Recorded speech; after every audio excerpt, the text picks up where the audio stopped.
So, hi everyone. Welcome to the first and last podcast of mine.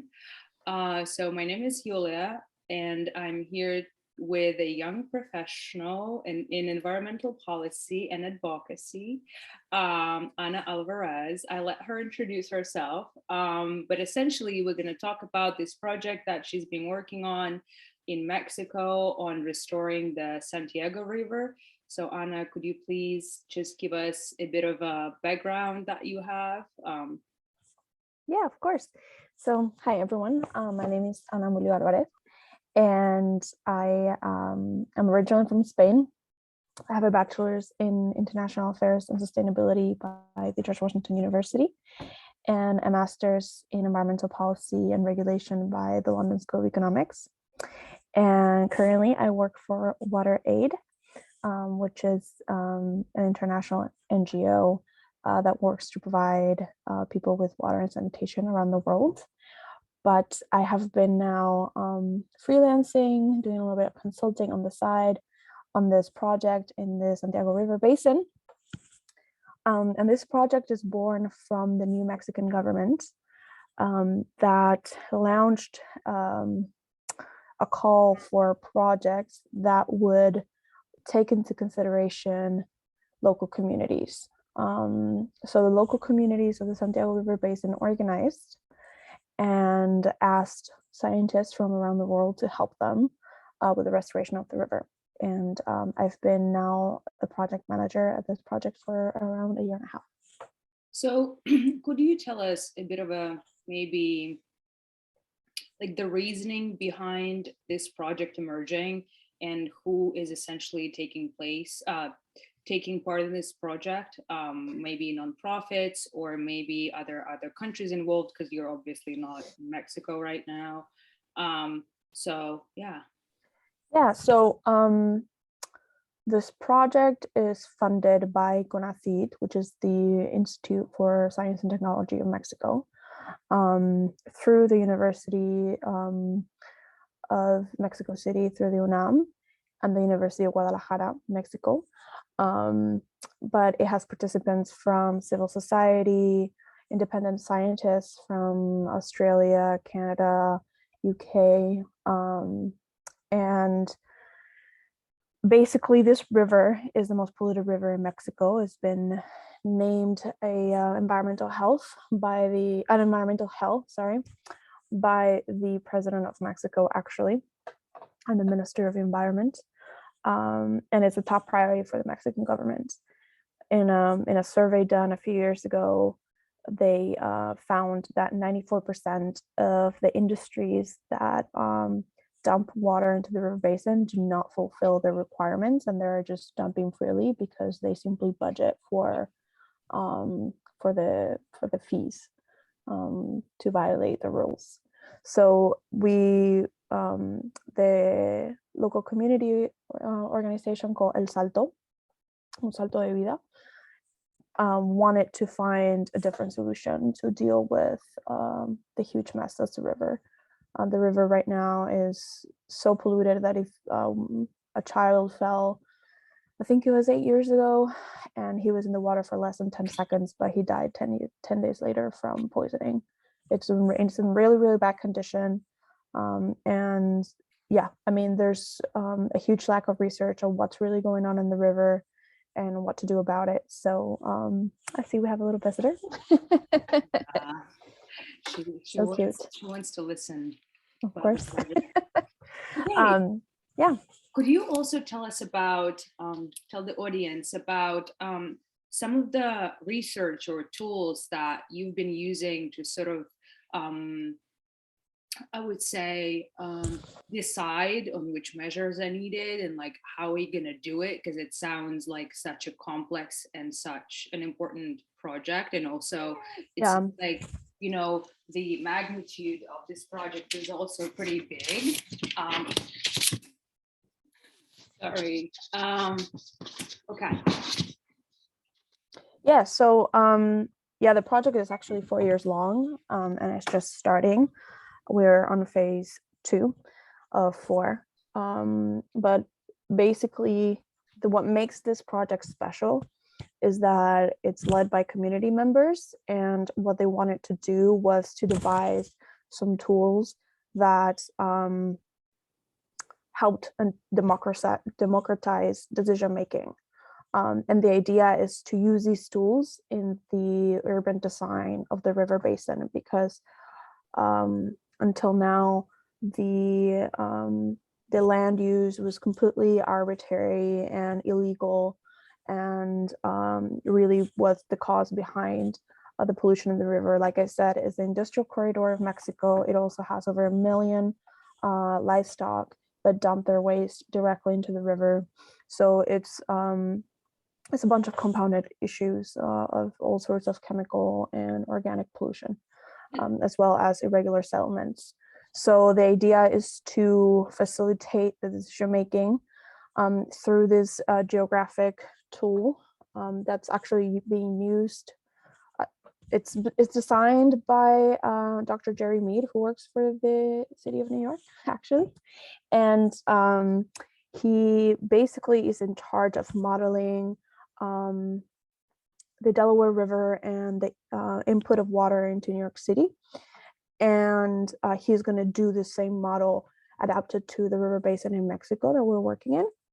But this time we're also going to have monitoring stations that allow us to capture the different, not just volume, but also quality of the water at the different stages of the river.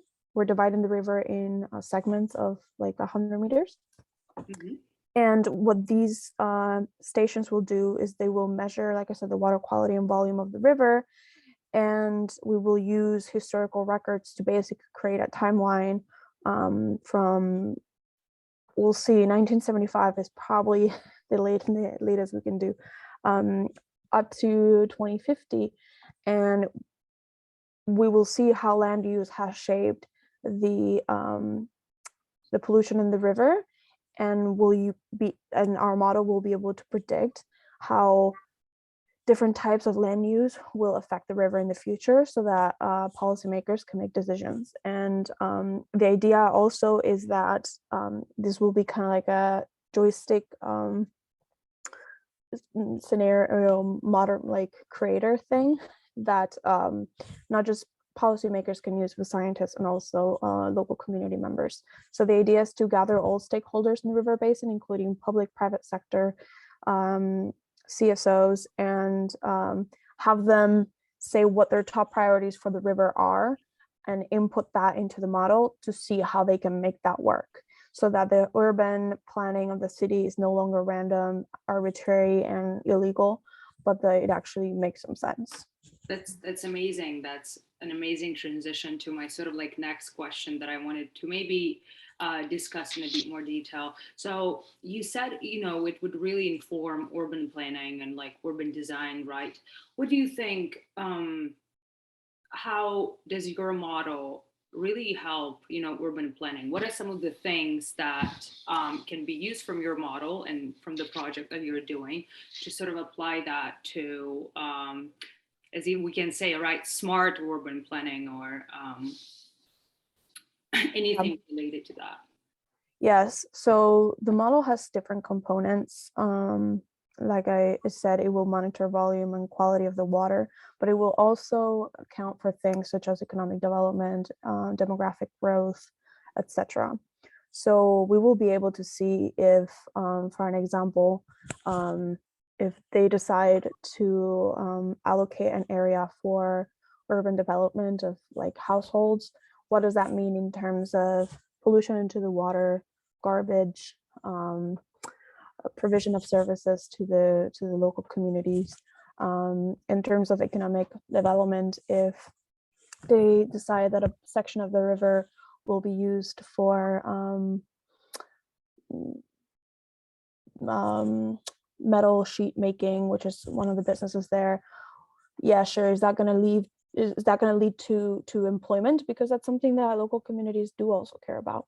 And then, we might be able to see, oh yeah, actually will lead to jobs, but actually those jobs are in the short term, or those jobs are not actually compensated by the cost that this is going to have in taxes, for an example, to clean up the river, or the quality of life. And we're talking that this river really is really polluted. I mean, there are communities where 80% of children have kidney failure under the age of, I think it was 8 years old.